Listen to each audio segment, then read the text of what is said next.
بسم اللہ الرحمن الرحیم۔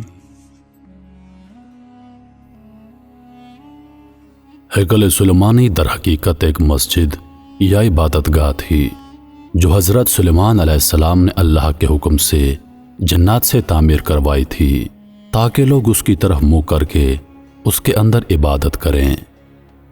ہیکل سلیمانی کی تعمیر سے پہلے یہودیوں کے ہاں کسی بھی باقاعدہ ہیکل کا کوئی وجود نہ تھا۔ اس قوم کی بدوؤں والی خانہ بدوش زندگی تھی۔ ان کا ہیکل یا معبود ایک خیمہ تھا۔ اس خیمے میں تابوت سکینہ رکھا ہوتا تھا جس کی جانب یہ رخ کر کے عبادت کیا کرتے تھے۔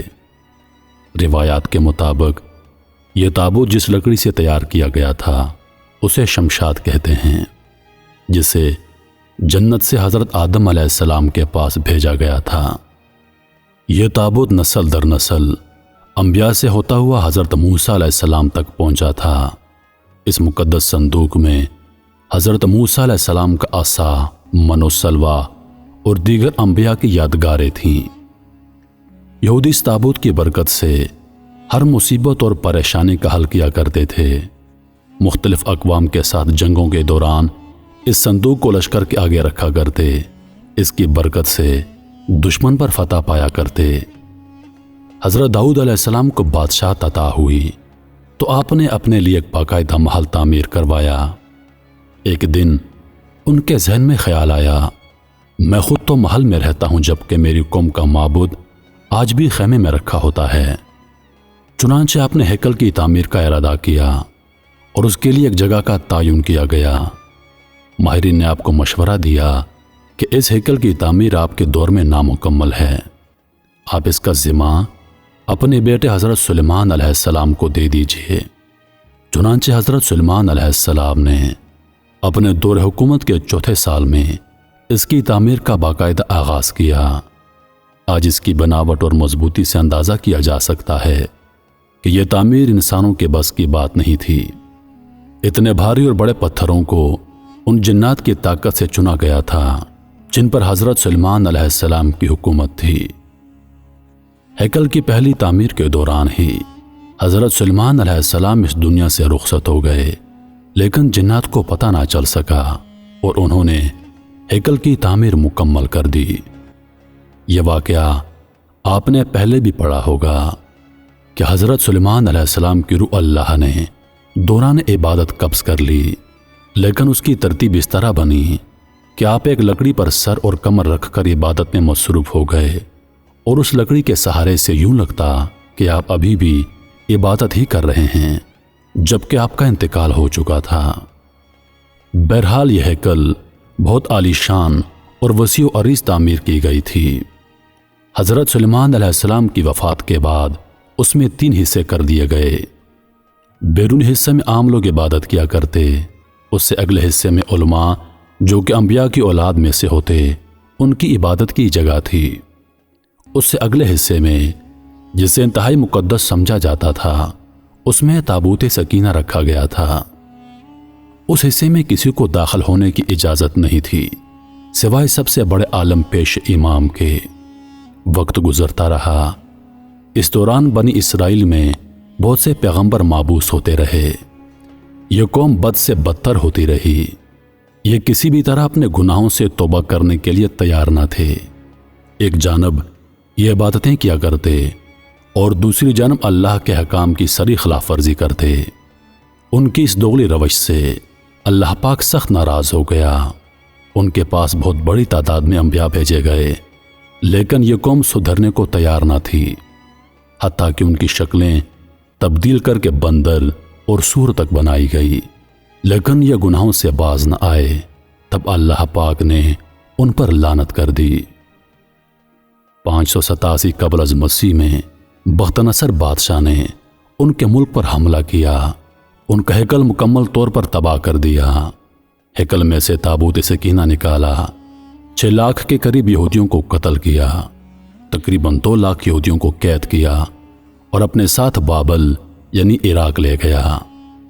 شہر سے باہر یہودی غلاموں کی ایک بستی تعمیر کی جس کا نام تل ابیب رکھا گیا۔ 80 سال تک ہیکل سلیمانی صفحہ ہستی سے مٹا رہا۔ دوسری جانب بخت نصر بادشاہ نے تابوت سکینہ کی شدید بے حرمتی کی اور اسے کہیں پھینک دیا۔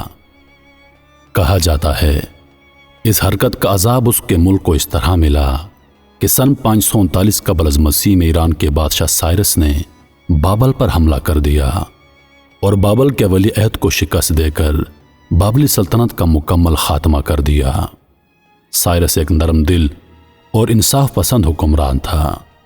اس نے تل ابیب کے تمام قیدیوں کو آزاد کر کے ان کو واپس یروشلم کی جانب اجازت دے دی اور ساتھ میں ان کو ہیکل سلیمانی کے نئے سرے سے تعمیر کی بھی اجازت دے دی۔ ساتھ میں اس کی تعمیر کے لیے ہر طرح کی مدد فراہم کرنے کا وعدہ بھی کر دیا۔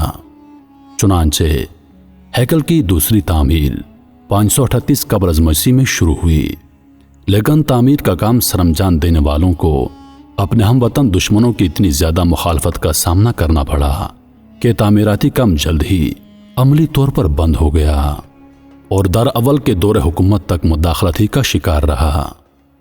اس کی حکمرانی کے دوسرے سال میں حضرت زکریا علیہ السلام نے وہاں کے گورنر زروبابل اور سردار کہن یشوا کی حوصلہ افزائی کی کہ وہ ہیکل کی تعمیر شروع کر دیں۔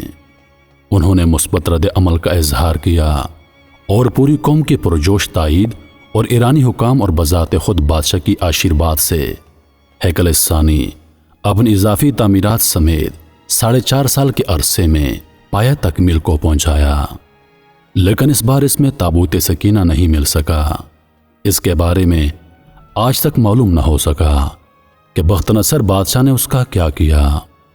کچھ لوگوں کا کہنا ہے کہ اس مقدس صندوق کو مزید توہین سے بچانے کے لیے اللہ پاک کے حکم سے کسی محفوظ مقام پر معجزانہ طور پر چھپا دیا گیا جس کا کسی انسان کو علم نہیں، لیکن یہودی اس کی تلاش میں پورے ارض کو کھود ڈالنا چاہتے ہیں۔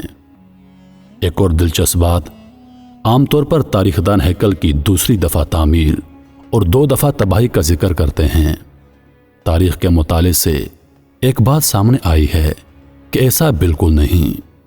اس ہیکل سلیمانی کو 3 بار تعمیر کیا گیا، لیکن اس کے ساتھ بھی ایک دلچسپ کہانی وجود میں آئی۔ ہیروڈس بادشاہ، جو کہ حضرت عیسیٰ علیہ السلام کی پیدائش سے چند سال پہلے کا بادشاہ تھا، اس نے جب اس کی بہتر طریقے سے تعمیر کی نیت کی تو یہودیوں کے دل میں ایک خوف پیدا ہو گیا کہ اگر اسے نئے سرے سے تعمیر کے لیے گرایا گیا تو دوبارہ تعمیر نہیں ہوگا۔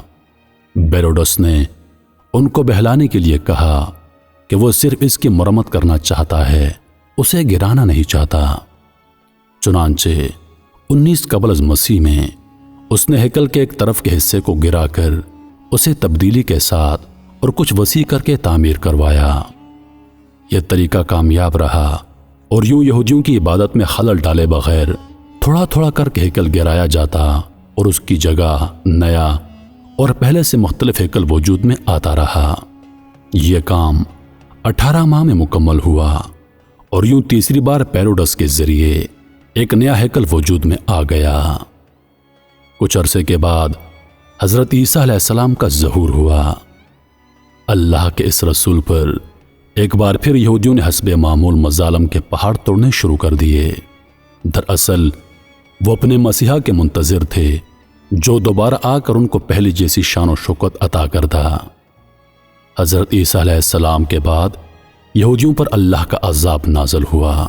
اس بار اس عذاب کا نام ٹائٹس تھا۔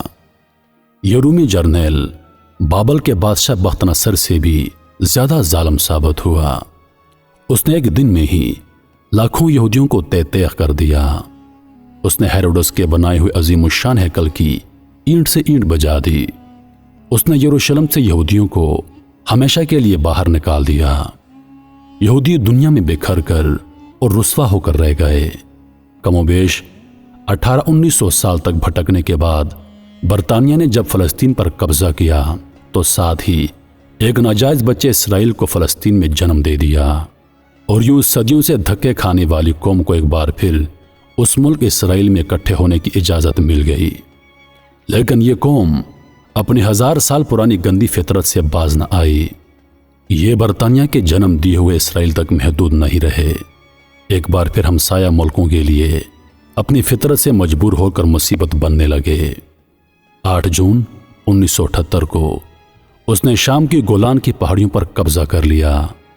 1978 میں اردن کے مغربی کنارے پر قابض ہو گئے۔ اسی سال مصر کے علاقے پر بھی کنٹرول کر لیا۔ آج اس قوم کی شرارتیں اور پھرتیاں دیکھ کر اندازہ ہوتا ہے کہ آج سے 2-3 ہزار سال پہلے بھی کس قدر سازشی رہے ہوں گے، جس کی وجہ سے اللہ نے ان پر لعنت کر دی تھی۔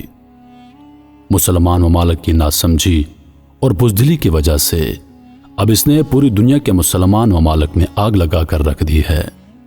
اب ان کا اگلا مشن جلد از جلد اس ہیکل کی تعمیر ہے اور اس ہیکل میں تخت داؤد اور تابوت سکینہ کو دوبارہ رکھنا ہے، تاکہ یہ ایک بار پھر اپنے مسیحا کے آنے پر پوری دنیا پر اپنی حکومت قائم کر سکیں۔